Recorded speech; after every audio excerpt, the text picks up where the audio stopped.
বিসমিল্লাহির রহমানির রহিম। প্রিয় শিক্ষার্থীরা, হিসাব বিজ্ঞান ক্লাসে আজকে তোমাদেরকে নতুনভাবে স্বাগতম। কারণ করোনার কারণে তোমাদের দীর্ঘদিন প্রতিষ্ঠান বন্ধ থাকার পরে আজকের এই প্রথম হিসাব বিজ্ঞান ক্লাসে, অনলাইন ক্লাসে তোমাদেরকে শুভেচ্ছা। তোমাদের হিসাব বিজ্ঞানের আমি জাহাঙ্গীর স্যার।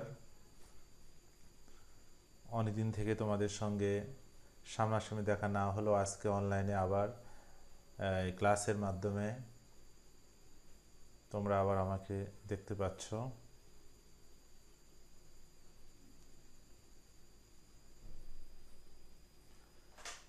তোমাদের নিশ্চয়ই মনে রয়েছে যে আমরা স্কুল বন্ধ হওয়ার পূর্বে আমরা যে ক্লাসটি শেষ করেছিলাম বা যে অধ্যায় আমরা শেষ করেছি সে অধ্যায়টি ছিল লেনদেন।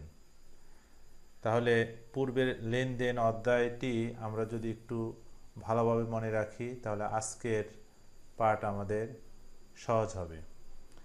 তো সেই জন্য তোমাদের কাছে বলবো, প্রিয় শিক্ষার্থীরা, তোমরা তোমাদের মূল বইটি সামনে রাখবে। আমার ক্লাস করার সময়, অনলাইনে ক্লাস করার সময় বইটি সামনে রাখলেই তোমাদের আলোচনা শুনতে বুঝতে সুবিধা হবে। আমরা আমাদের অনলাইনে এই ক্লাসে একজনের ছবি দেখছি, লেখাও রয়েছে। তোমরা যাকে চেনো জানো। যেহেতু আমরা হিসাব বিজ্ঞানের ছাত্র, ব্যবসায় শিক্ষা বিভাগের ছাত্র, সুতরাং আমরা এই ব্যক্তিটিকে আমরা সবাই জানি। ইনি হলেন কে? দি ফাদার অফ অ্যাকাউন্টিং, যাকে বলা হয় হিসাব বিজ্ঞানের জনক, অর্থাৎ তার নাম হলো লুকা প্যাসিওলি। লুকা প্যাসিওলি, যিনি হিসাব বিজ্ঞানের জনক, যাকে জনক বা ফাদার অফ অ্যাকাউন্টিং বলে আখ্যায়িত করা হয়।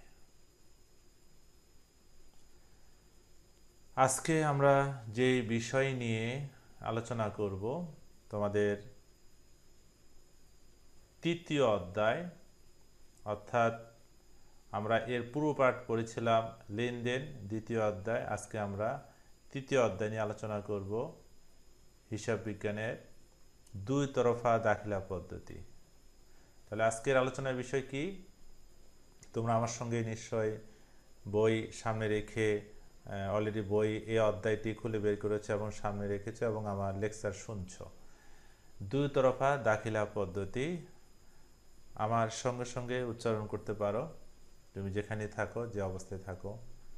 দুই তরফা দাখিলা পদ্ধতি, এই অধ্যায়টি আমাদেরকে খুব ভালোভাবে যত্ন সহকারে মনোযোগ দিয়ে শুনতে হবে।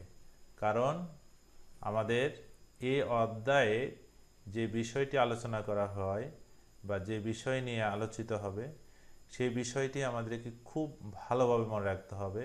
কারণ পরবর্তী আমরা হিসাব বিজ্ঞানের যে অধ্যায়ের যে কোনো অঙ্ক করি না কেন, আমাদের এই দুই তরফা দাখিলা পদ্ধতির জ্ঞান নিয়ে অগ্রসর হতে হবে। তাহলে শিক্ষার্থী বন্ধুরা, আমরা সামনে অগ্রসর হই, দেখে আমাদের জন্য পরের স্লাইডে কি অপেক্ষা করছে। আমরা এখন দুতরফা দাখিলা পদ্ধতির এই অধ্যায় থেকে আমরা কি জানতে পারবো, শিখন ফল সম্পর্কে আমরা এখন আলোচনা করব। অর্থাৎ বা এই পদ্ধতিটি কি বা কাকে বলা হয়, আমরা দেখি আমাদের স্লাইডে যে কথাগুলো লেখা রয়েছে, আমরা যদি একটু রিডিং পড়ি বা তোমরা যদি বইয়ের সঙ্গে একটু মিল করো তাহলে বুঝতে পারবে কি লেখা। যে দুই তরফা দাখিলা পদ্ধতিতে ব্যবসায় প্রতিষ্ঠানের লেনদেন লিপিবদ্ধকরণের কলা কৌশল এবং চূড়ান্ত হিসাব প্রকাশের উপায় বর্ণনা করা হয়। ফারা লুকা প্যাসিওলিকে দুই তরফা দাখিলা পদ্ধতির জনক বলা হয়। আমরা কিছুক্ষণ আগে যে ছবি তোমাদের সামনে উপস্থাপনা করলাম, সেখানে তোমরা দেখেছ লুকা পেসিলোকে ইংরেজি শব্দ সেন্টেন্সটি লেখা ছিল দি ফাদার অফ অ্যাকাউন্টিং, অর্থাৎ হিসাব বিজ্ঞানের জনক। এই হিসাব বিজ্ঞানের জনকই হলো দুই তরফা দাখিলা পদ্ধতির জনক বলা হয়, অর্থাৎ তিনি এই দুই তরফা দাখিলা পদ্ধতিটি আবিষ্কার করেন। তাহলে আমরা দুই তরফা দাখিলা পদ্ধতি যদি ভালোভাবে শিখতে পারি, এখান থেকে আমরা লেনদেন লিপিবদ্ধকরণের কলাকৌশল, এবং তোমরা জানো তোমাদের একটি অধ্যায় রয়েছে চূড়ান্ত হিসাব, যাকে আমরা বলি আর্থিক বিবরণী। সেই আর্থিক বিবরণীরই আগেকার বা সনাতন নাম হিসেবে বলা হতো চূড়ান্ত হিসাব। এর উপায় আমরা বর্ণনা করতে পারব। তাহলে আমরা এই দুই তরফা দাখিলা পদ্ধতিকে বলতে পারি একটা নির্ভরযোগ্য, বিজ্ঞানসম্মত ও পূর্ণাঙ্গ পদ্ধতি, যা সর্বজন স্বীকৃত হিসাব বিজ্ঞান নীতি দ্বারা প্রতিষ্ঠিত। অর্থাৎ তার মানে হলো এই দুই তরফা দাখিলা পদ্ধতি একটি সায়েন্টিফিক মেথড, যা কমপ্লিট অফ অ্যাকাউন্টস। আমরা আরেকটি ইংরেজি সংক্ষিপ্ত রূপের সঙ্গে তোমাদের পরিচয় করিয়ে দেব, যদিও এই বিষয়টি তোমাদের বইতে বাংলায় রয়েছে, যে সর্বজন স্বীকৃত হিসাব বিজ্ঞান নীতি দ্বারা প্রতিষ্ঠিত। আমরা যদি শেষের বাক্যটি ফলো করি তাহলে বুঝতে পারবো। এই জিনিসটি ইংরেজিতে বলা হয় GAAP, গ্যাপ। এর পূর্ণ রূপটা যদি আমরা দেখি, জেনারেলি অ্যাকসেপ্টেড অ্যাকাউন্টিং প্রিন্সিপালস। অর্থাৎ নবম শ্রেণী তোমরা তোমাদের শিক্ষার্থীদের জন্য বলছি, তোমাদেরকে নবম এবং দশম শ্রেণীতে আমরা জানি যে একই বিষয় একই বই, আমরা সিলেবাস ভাগ করে নিয়ে কিছু অংশ ক্লাস 9-এ আমরা শেষ করি, বাকি অংশটুকু ক্লাস 10-এ আমরা শেষ করি। তাহলে আমরা উভয়ের জন্য বলতে পারি নবম এবং দশম শ্রেণীর জন্য আলোচনা, অর্থাৎ জেনারেলি অ্যাকসেপ্টেড অ্যাকাউন্টিং প্রিন্সিপাল। এই বিষয়টা তোমাদের এই গ্যাপ মনে রাখতে হবে, কারণ এটা আমরা উচ্চশিক্ষার ক্ষেত্রে বা চাকরির ক্ষেত্রে আমাদের এই প্রশ্নগুলো এখান থেকে আমাদের একটা সাধারণ জ্ঞান প্রশ্ন হয় ব্যবসা শিক্ষা থেকে, যে গ্যাপ বা GAAP এর পূর্ণরূপ কি। তখন তোমরা আজকের যদি ক্লাস মনে থাকে বা মনে রাখো, মনোযোগ দাও, তাহলে অবশ্যই তুমি ওই সময় যে কোনো জায়গায় বলতে পারবে, লিখতে পারবে, অ্যান্সার করতে পারবে জেনারেলি অ্যাকসেপ্টেড অ্যাকাউন্টিং প্রিন্সিপালস। এই দুই তরফা দাখিলা পদ্ধতির বৈশিষ্ট্য বা মূলনীতিগুলো কি আমরা দেখি। প্রথম বৈশিষ্ট্য, দুইটি পক্ষ, দুতরফা মানে দুইটি পক্ষ, গ্রহীতা ও দাতা। তার মানে দুইটি পক্ষের একজন হবেন গ্রহীতা, আরেকজন হবেন দাতা। একজন গ্রহণ করবেন, আরেকজন প্রদান করবেন। সমপরিমাণ টাকার অঙ্ক। আমি যে বিষয়টি নিয়ে আলোচনা করছি, তোমরা অবশ্যই যখন আমার ক্লাস দেখবে অনলাইনে, ঠিক ওই বিষয়ের উপরে দৃষ্টি রাখবে, তাহলে বুঝতে সুবিধা হবে। আগে বা পরের পয়েন্টে থাকার কোনো প্রয়োজন নেই। তাহলে আমি 3 নম্বর পয়েন্ট নিয়ে আলোচনা করছি, সমপরিমাণ টাকার অঙ্ক। যেহেতু আমরা বললাম দুটি পক্ষ, তার মানে দুটি পক্ষের উভয়ের পক্ষে টাকার পরিমাণ হবে সমান। পৃথক সত্তা, অর্থাৎ এক পক্ষ থেকে আরেক পক্ষ ভিন্ন হবে, ভিন্নতা থাকবে।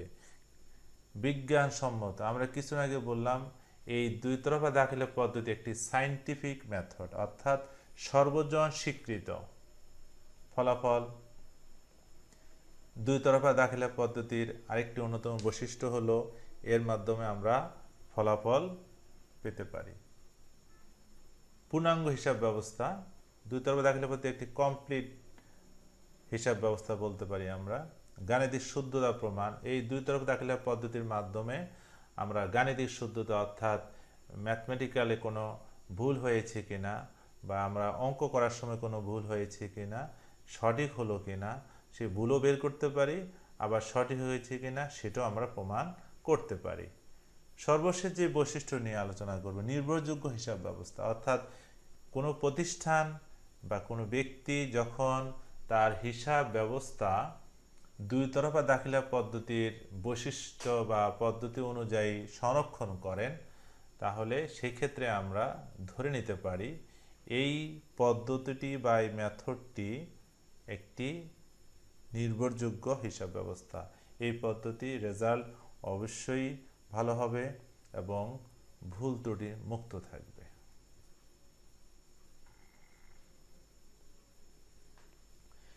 দুই তরফা দাখিলা পদ্ধতির যে সবচেয়ে গুরুত্বপূর্ণ যে বিষয়টি তা হলো ডেবিট ও ক্রেডিট। আমরা শুরু থেকে অধ্যায় নাম থেকে তোমরা বুঝতে পেরেছ বা তোমরা বাসায় রিডিং পড়েছ, ডেবিট ও ক্রেডিট। এই যে ডেবিট একটি পক্ষ, ক্রেডিট একটি পক্ষ। এখন আমরা তোমাদের সামনে এই স্লাইডের মাধ্যমে আমরা উপস্থাপনা করব আমি, সেটা হলো ডেবিট ও ক্রেডিটের অর্থ। তোমরা যদি এই ক্লাসগুলো বা এই স্লাইডগুলো আমি যেভাবে আলোচনা করছি বা আমাদের অন্যান্য বিষয় শিক্ষকগণ তাদের সাবজেক্ট নিয়ে আলোচনা করছেন, আমরা প্রতিটি ক্লাস যদি মনোযোগ দিয়ে দেখি তাহলে আমাদের অনেক উপকার হবে। তাহলে আজকে আমি যে বিষয় নিয়ে আলোচনা করছি, ডেবিট ও ক্রেডিটের অর্থ, এই বিষয়টি খুবই গুরুত্বপূর্ণ। আমরা দেখি ডেবিট এবং ক্রেডিট অর্থ আমরা কিভাবে শিখতে পারি বা জানতে পারি বিস্তারিত। এই বিষয়গুলো তোমাদের ক্লাস 9-এর মূল বইতে ওইভাবে নেই, কিন্তু এগুলো জানা দরকার। সেই জন্য আমরা বেশি কিছু তোমাদের ক্লাসের উপযোগী অনুযায়ী আমি এখানে প্রেজেন্ট করলাম। আজকে আমরা ডেবিট এবং ক্রেডিট নামে যে টার্মগুলো ব্যবহার করি, অর্থাৎ অঙ্ক করার সময় আমরা বলি ডেবিট এবং ক্রেডিট, এই দুটি শব্দ আমরা পেয়েছি ল্যাটিন শব্দ থেকে। তাহলে ল্যাটিন শব্দ থেকে পেয়েছি আমরা ডেবিট এবং ক্রেডিট। ল্যাটিন শব্দ ডেবিট বলা হয় ডেবিও এবং ক্রেডিট শব্দ ল্যাটিন শব্দ ক্রেডো থেকে এসেছে। দুই তরফা দাখিলা পদ্ধতি ব্যাখ্যা করতে গিয়ে আমাদের হিসাব বিজ্ঞানের জনক লুকা পেসিওলি বলেছেন, সকল এন্ট্রি বাংলা হলো দাখিলা, দুই তরফা এন্ট্রি হবে, অর্থাৎ যত লেনদেন বা যত দাখিলা সবগুলো হবে দুই তরফা, মানে দুটি পক্ষ থাকবে। অর্থাৎ যদি তুমি কাউকে পাওনাদার করো তবে অবশ্যই কাউকে দেনাদার করতে হবে। তার মানে হলো আমি যদি কারো কাছে টাকা পাওনা থাকি তাহলে কোনো ব্যক্তিও আমার কাছে পাওনা থাকবে, আর আমি কাউকে দেব, কেউ আমাকে দিবে। অর্থাৎ এক পক্ষ হবে পাওনাদার, আরেক পক্ষ হবে দেনাদার, একজন দিবে আরেকজন নেবে। তাহলে আমরা ডেবিট এবং ক্রেডিটের বুঝতে পারলাম গ্রহীতা, দাতা, অর্থাৎ এবং এই দুটি শব্দ ডেবিট এবং ক্রেডিট ল্যাটিন কোন শব্দ থেকে এসেছে এই বিষয়টি আমরা অবগত হলাম। একটি উদাহরণ তোমাদের সামনে দিতে চাচ্ছি। এই উদাহরণটি তোমরা যদি ভালো করে মনোযোগ দিয়ে দেখো, বোঝার চেষ্টা করো, তাহলে দুই তরফা দাখিলা পদ্ধতি যে দুটি পক্ষ, এই দুটি পক্ষ সম্পর্কে তোমাদের স্পষ্ট ধারণা চলে আসবে। নগদে পণ্য ক্রয় 10,000 টাকা। আমরা লেনদেন অধ্যায় শেখার পরেই কিন্তু আজকে দুই তরফা মানে দুটি পক্ষ নিয়ে কথা বলছি। নগদে পণ্য ক্রয়, এই ঘটনাটি লেনদেন, নিঃসন্দেহে তোমরা সবাই আমার সাথে একমত। এই লেনদেনটি হিসাবের বইতে লিপিবদ্ধ করার জন্য দুই তরফা দাখিলা পদ্ধতিতে উক্ত লেনদেনের সাথে জড়িত সঠিক ও সুনির্দিষ্ট হিসাব শিরোনামে সমপরিমাণ টাকা দিয়ে ডেবিট ও ক্রেডিট করতে হবে। তার মানে হলো আমি যখন নগদে পণ্য ক্রয় করব, আমার কাছে যেমন একটি হিসাবের নাম থাকবে, যার কাছ থেকে আমি টাকার বিনিময়ে পণ্য ক্রয় করেছি তার কাছেও একটি হিসাব থাকবে। সুতরাং আমার হিসাবের খাতাতে আমি দুটি পক্ষ উল্লেখ করে লিখব। এখানে পণ্য ক্রয়ের মাধ্যমে আমাদের খরচ বৃদ্ধি পেয়েছে। তো খরচ বৃদ্ধি পেল কি কারণে? ক্রয়ের কারণে। তাহলে আমরা এখানে একটি হিসাব পেয়ে গেলাম। আমরা যদি লেনদেনের দিকে দৃষ্টি দিই, লাল রঙে আমরা সাজিয়েছি ক্রয় হিসাব, তার মানে ক্রয় হিসাব হবে এখানে ডেবিট। আর যেহেতু আমরা ক্রয় করেছি নগদ টাকার বিনিময়ে, নগদ অর্থ আমার প্রতিষ্ঠানের সম্পদ, এই সম্পদ হ্রাস পাওয়ার কারণে, কমে যাওয়ার কারণে নগদান হিসাবে আমরা করব ক্রেডিট। তাহলে বোঝা গেল এই লেনদেনের মাধ্যমে আমরা এখানে দুটি পক্ষ নির্ণয় করে ফেলেছি অলরেডি। একটি হলো ক্রয় হিসাব ডেবিট, আর অন্য খাতটি বা অন্য বিষয়টি হলো নগদান হিসাব ক্রেডিট। এখন আমরা আরেকটি গুরুত্বপূর্ণ বিষয় নিয়ে আলোচনা করব, ডেবিট ও ক্রেডিট নির্ণয়ের নিয়মাবলী। আমরা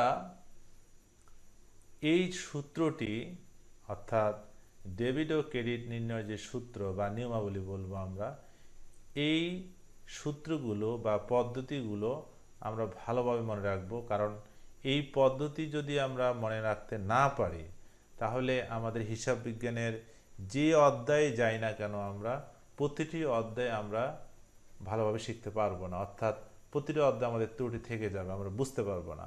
তো সুতরাং আমরা মনোযোগ দিয়ে ক্লাস শুনছি, তারপরেও আমরা আরেকটু বেশি মনোযোগী হব প্রিয় শিক্ষার্থীরা। আমরা ডেবিট ক্রেডিট নির্ণয়ের নিয়মাবলীগুলোকে দুটি পদ্ধতিতে ভাগ করে নিতে পারি। যেহেতু আমরা জানি আজকের যে আধুনিক বা আজকের যে মডার্ন মেথড, এটা কিন্তু এসেছে পুরাতন মেথড থেকে, অর্থাৎ প্রাচীন মেথড বলতে পারি বা সনাতন মেথড বলতে পারি। তাহলে আমরা ডেবিট ক্রেডিট নির্ণয় নিয়মাবলীকে দুটি পদ্ধতিতে ভাগ করে নিই। প্রথমটি হলো সনাতন পদ্ধতি। সনাতন পদ্ধতিতে আমাদের এই হিসাবকে, ডেবিট ক্রেডিট নির্ণয়ের জন্য আমাদের হিসাবগুলোকে তিনটি ভাগে ভাগ করা হয়েছে। তাহলে আমরা শিখলাম সনাতন পদ্ধতিতে হিসাবগুলোকে কয়টি ভাগে ভাগ করা হলো? তিনটি ভাগে ভাগ করা হলো। ব্যক্তিবাচক হিসাব, সম্পত্তিবাচক হিসাব, নামিক হিসাব।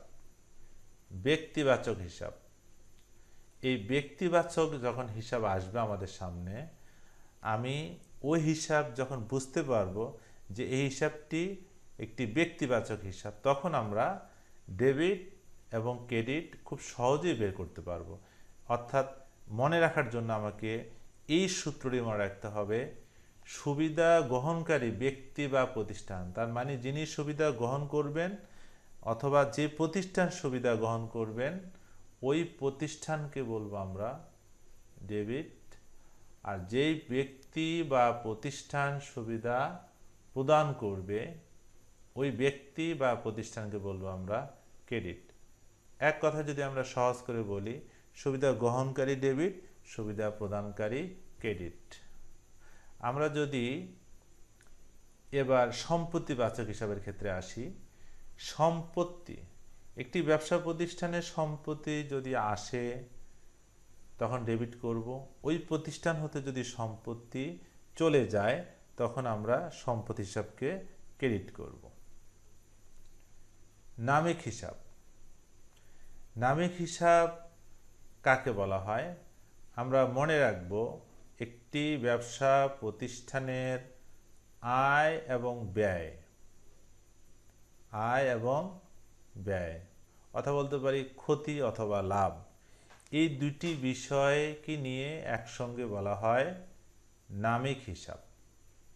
তাহলে এই নামিক হিসাবের ক্ষেত্রে যখন আমি দেখব আমার ব্যয় বা ক্ষতি বা খরচ, তখন ওই ব্যয় বা খরচের বিষয়গুলোকে আমি ডেবিট করব। আর যখন আমি দেখব এই নামিক হিসাবে আমার আয়ের আইটেম, আয় হয় কি কারণে বা কোথা থেকে আয় হয়, সেই বিষয়টাকে আমি কি করব? ক্রেডিট করব। তাহলে আমরা সনাতন পদ্ধতিতে হিসাবকে কত ভাগে ভাগ করেছি?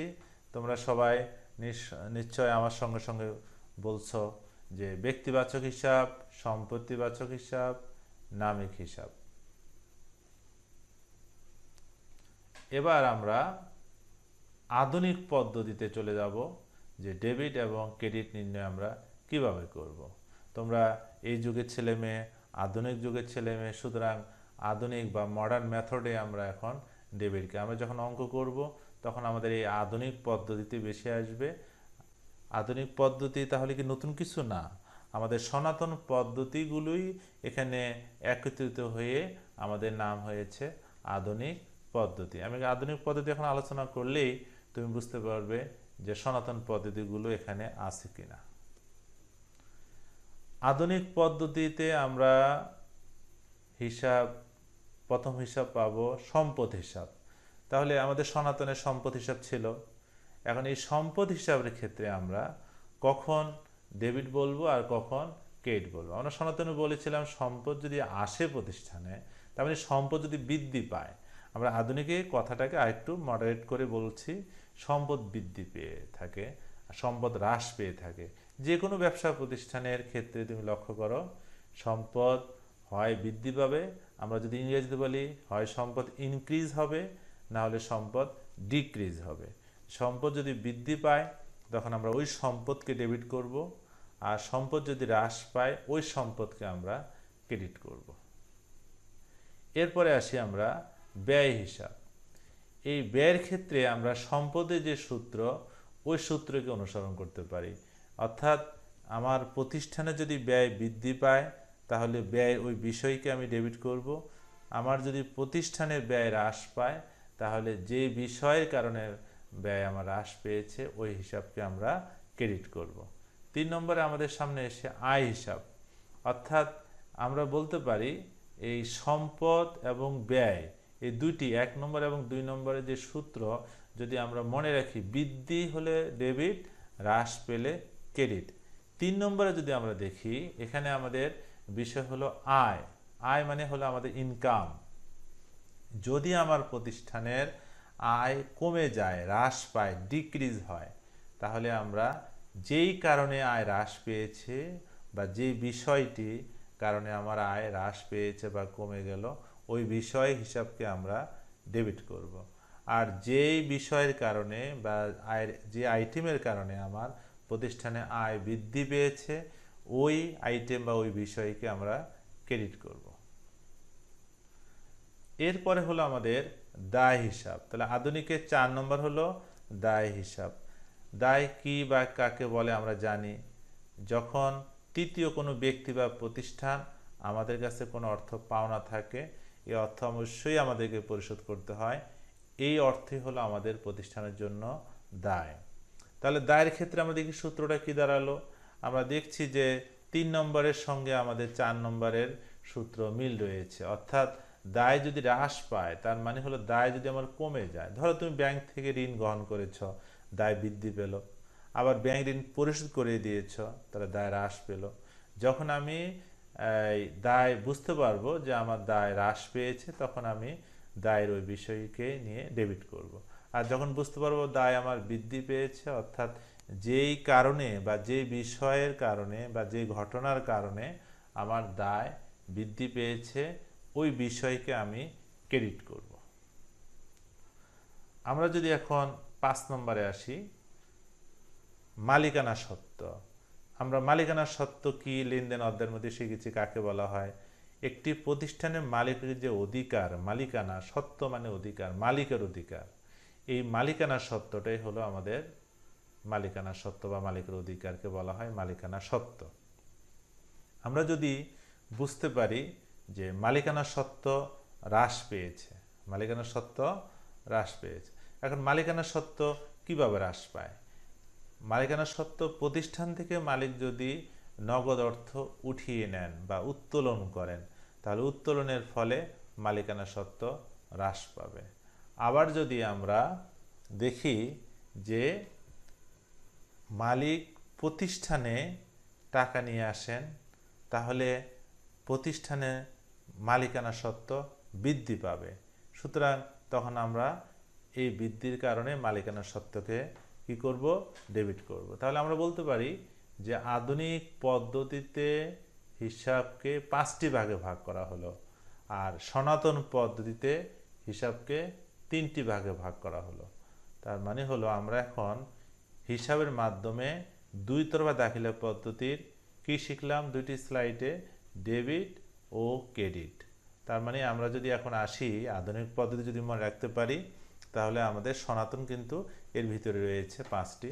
তা আমরা যদি একটু ভালোভাবে ফলো করি স্লাইডকে, মনে রাখার জন্য আমি সহজ করে বলছি, তোমরা একটু মনোযোগ দাও। দেখো 1 নম্বর এবং 2 নম্বর, আমরা এই দুইটি হিসাবকে একসঙ্গে বলতে পারি যে সম্পদ এবং ব্যয় বৃদ্ধি পেলে ডেবিট হবে, সম্পদ এবং ব্যয় হ্রাস পেলে ক্রেডিট হবে। আবার যদি আমরা 3, 4, 5 এই তিনটি বিষয় যদি আমরা একসঙ্গে একই সূত্রে আমরা ব্যবহার করতে পারি, আয়, দায়, মালিকানা সত্ত্ব, এই তিনটি বিষয়ের ক্ষেত্রে আয়, দায়, মালিকানা সত্ত্ব যদি হ্রাস পায় তাহলে ডেবিট করব, আর আয়, দায়, মালিকানা সত্ত্ব যদি বৃদ্ধি পায় বা ইনক্রিজ হয় সেক্ষেত্রে আমরা ক্রেডিট করব। তাহলে প্রিয় শিক্ষার্থীরা, আমার মনে হয় যে আধুনিক পদ্ধতিতে কিভাবে ডেবিট ও ক্রেডিট নির্ণয় করা হয় আমার মনে হয় তোমাদের মেমোরাইজ অর্থাৎ মুখস্থ হয়ে গেছে বা মনে থাকবে। আমরা এখন এই যে লেনদেনের দুটি পক্ষ বা হিসাবের দুটি পক্ষ আমরা কিভাবে হিসাব খাত বের করতে হয় এবং হিসাব খাতের কিভাবে এক পক্ষকে ডেবিট এবং আরেক পক্ষকে ক্রেডিট করতে হয় এই বিষয় নিয়ে আমরা এখন আলোচনা করব। আমরা যদি দেখি, এই যে আমাদের সামনে স্লাইডে একটি ঘটনা উল্লেখ করা হলো যে পণ্য সরবরাহের ফরমায়েশ গ্রহণ 5,000 টাকার। তো এখানে আমরা যদি 2 নম্বর লেনদেনটা দেখি, বাড়ির জন্য ফ্যান ক্রয়, এই যে ঘটনাগুলো আমরা লেনদেন কাকে বলে আমরা শিখেছি, যখন একটি ব্যবসা প্রতিষ্ঠানের কোনো ঘটনা দ্বারা আর্থিক অবস্থার পরিবর্তন হয়, এই পরিবর্তন হওয়াটাই হলো ওই প্রতিষ্ঠানের লেনদেন। তা আমরা যদি দেখি 1 নম্বর এবং 2 নম্বর যে ঘটনাটি ঘটেছে, পণ্য সরবরাহের ফরমায়েশ গ্রহণ, এখানে কিন্তু আর্থিক অবস্থার কোনো পরিবর্তন হয়নি। বাড়ির জন্য ফ্যান ক্রয় করেছে, ব্যক্তিগত আর্থিক পরিবর্তন হয়েছে, কিন্তু আমাদের প্রতিষ্ঠানের কোনো আর্থিক অবস্থার পরিবর্তন ঘটেনি। সুতরাং এই দুটি ঘটনা শুধুমাত্র ঘটনা, কিন্তু কোনো ট্রানজ্যাকশন বা লেনদেন নয়। আর যখনই ট্রানজ্যাকশন বা লেনদেন হবে না তখন আমরা ওর হিসাব খাতও বের করার প্রয়োজন নেই। আর হিসাব খাত যদি আমরা দুটি পক্ষ বের করতে না পারি তাহলে ডেবিট ও ক্রেডিট আমাদের লেখার কোনো প্রয়োজন নেই। এরপরে আসি আমরা, কফিলের নিকট থেকে পণ্য ফেরত এলো, মানে অর্থ কি? আমি কফিলের নিকট পণ্য বিক্রয় করেছি, বিক্রয় করার ফলে বিক্রয়কৃত পণ্য ফেরত আসলো। এখন আমরা যদি দুটি পক্ষ আমি আগে তোমাদের সামনে প্রেজেন্ট করি, দেখিয়ে দিই। আমি লিখেছি বিক্রয় ফেরত হিসাব, প্রাপ্য হিসাব, অর্থাৎ আমাদের আগে হিসাব খাত দুটি বের করতে হবে। কফিলের নিকট থেকে পণ্য ফেরত এলো, এখানে যখন নগদ শব্দ উল্লেখ থাকবে না তখন তুমি বুঝে নেবে বা বুঝতে হবে তোমাকে এটা এই লেনদেনটি ধারে হয়েছিল। সুতরাং এখানে একটি পক্ষ হলো আমার কার কাছ থেকে পণ্য ফেরত আসলো, প্রাপ্য, যার কাছে আমি ধারে বিক্রয় করেছিলাম, তাহলে এখানে প্রাপ্য হিসাব। আরেকটি হলো আমার বিক্রয়কৃত পণ্য ফেরত আসলো, তাহলে বিক্রয় ফেরত। এখন একটি হিসাবে না হলে বিক্রয় ফেরত হিসাব, আরেকটি হলো প্রাপ্য হিসাব। তো আমরা জানি যে এক পক্ষ ডেবিট আর এক পক্ষ ক্রেডিট, তাহলে প্রথম পক্ষ ডেবিট, দ্বিতীয় পক্ষ আমাদের ক্রেডিট। আবার যদি সূত্রের সঙ্গে আমরা মিল করি বা সূত্রের সহযোগিতা নিয়ে যে আমাদের ডেবিট এবং ক্রেডিট ঠিক রয়েছে কিনা, আমাদের দেখো সূত্রের মধ্যে আমরা বলেছি যদি আয় হ্রাস পায় তাহলে ডেবিট হবে। তাহলে এই যে বিক্রয় ফেরত, আমি যখন বিক্রয় করি তখন আমার আয় বৃদ্ধি পায়। ওই বিক্রয়কৃত পণ্য যদি ক্রেতা কাস্টমার এসে আমাকে বলে যে আমি নেব না, ফেরত দিয়ে গেলাম, তাহলে তো আমার ওই পরিমাণ টাকা ফেরত দিতে হবে, সুতরাং আমার আয় হ্রাস পাবে। আবার দেখো তাহলে এটা হলো আয় হিসাবের মধ্যে পড়লো। পরেরটুকু দেখো যে প্রাপ্য হিসাব, অর্থাৎ আমি তার কাছে টাকা পাওনা ছিলাম, কিভাবে? আমি যখন ধারে পণ্য বিক্রয় করেছি তার কাছে। তাহলে এই যে প্রাপ্য হিসাব আমার সম্পদ ছিল, তো আমাদের সম্পদের সূত্রে এখন চলে যেতে হবে। সম্পদ বৃদ্ধি পেলে ডেবিট হয়, এক্ষেত্রে আমার সম্পদ কিন্তু হ্রাস পেয়েছে, সুতরাং ক্রেডিট। ব্যাংক ঋণ পরিশোধ, ব্যাংক ঋণ পরিশোধ। দেখো ব্যাংক ঋণ যদি শব্দটা আমরা একটু মনোযোগ দিয়ে দেখি তাহলে তুমি নিঃসন্দেহে বলবে এটা দায়। তো ব্যাংক থেকে যখন আমি ঋণ গ্রহণ করেছিলাম দায় বৃদ্ধি পেয়েছে, কিন্তু এখন ব্যাংক ঋণ আমি গ্রহণ করিনি, ব্যাংক ঋণ আমি পরিশোধ করছি, সুতরাং আমার ব্যাংক ঋণ হিসাব কি হবে? ডেবিট। নগদ টাকা পরিশোধ করেছি, নগদ টাকা কার মধ্যে পড়ে, কোন সূত্র, কোন হিসাবের মধ্যে? সম্পদ। তো সম্পদ যখন আমি নগদ টাকা ব্যাংকে পরিশোধ করেছি, আমার নগদ অর্থ হ্রাস পেয়েছে, সুতরাং সম্পদ হ্রাস পেয়েছে, সূত্র বলে ক্রেডিট। তাহলে এখানে ব্যাংক ঋণ হিসাব ডেবিট, নগদান হিসাব ক্রেডিট। অর্থাৎ ব্যাংক ঋণ হলো দায় হিসাব, নগদান হিসাব হলো সম্পদ হিসাব। এরপরে যদি আমরা আসি 5 নম্বরে, ক্যাশ বাক্স থেকে একটি 1000 টাকার নোট চুরি হয়েছে। এখানে আমরা দেখলাম একটি প্রতিষ্ঠানের ক্ষতি হয়েছে। তাহলে এই ধরনের ক্ষতিগুলো আমরা বিবিধ ক্ষতি হিসাবে উল্লেখ করব।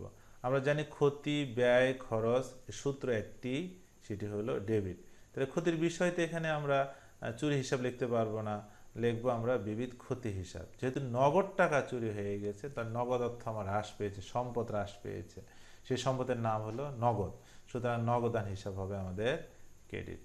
আমরা আরেকটি লেনদেন দিয়ে তোমাদের বোঝানোর চেষ্টা করব। দেখো, ধারে ক্রয়, অর্থাৎ আমার নগদ অর্থ আমি পরিশোধ করিনি, ধারে ক্রয় করেছি।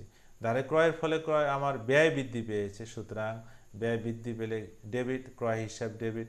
ধারে ক্রয় করেছে তাহলে আমার পাওনাদারের সৃষ্টি হলো, যাকে আধুনিকে বলা হয় প্রদেয় হিসাব। তোমরা হয় পাওনাদার অথবা প্রদেয় হিসাব যে কোনো একটি লিখবে। তাহলে দায় যখন বৃদ্ধি পায়, সূত্র আমাকে কি বলে?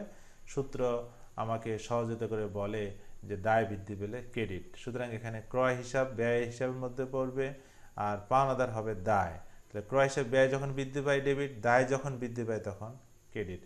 আজকে 1 থেকে শুরু করে 6 নম্বর পর্যন্ত যে ঘটনাগুলো আমরা আলোচনা করেছি, সেখানে দেখো 3 থেকে 6 পর্যন্ত প্রতিটি ঘটনার দুটি পক্ষ আমরা বের করতে পেরেছি, এক পক্ষ ডেবিট আর এক পক্ষ ক্রেডিট। আর এর আগের অংশে দেখো দুটি যে ঘটনা, পণ্য সরবরাহের ফরমায়েশ গ্রহণ এবং বাড়ির জন্য ফ্যান ক্রয়, এই দুটি ঘটনা শুধুমাত্র ঘটনা, এখানে প্রতিষ্ঠানের আর্থিক অবস্থা কোনো পরিবর্তন হয়নি, সুতরাং এর দুটি হিসাব খাত ও ডেবিট ক্রেডিট নির্ণয়ের কোনো প্রয়োজন নেই। তাহলে আজকের এই আলোচনা থেকে আমরা জানতে পারলাম, বুঝতে পারলাম যে কিভাবে একটি লেনদেনের বা কোনো ঘটনার দুটি পক্ষ বা দুটি হিসাব খাত নির্ণয় করে এক পক্ষকে ডেবিট এবং আরেক পক্ষকে ক্রেডিট করতে হয়। প্রিয় শিক্ষার্থীরা, আমরা এই অধ্যায়টিকে দুটি ক্লাসে ভাগ করেছি। তো ইনশাল্লাহ আমরা সামনের ক্লাসে তোমাদের সামনে এর পরের অংশটুকু আমরা নিয়ে আসব। সেই পর্যন্ত তোমরা ভালো থাকো, সুস্থ থাকো। আল্লাহ হাফেজ।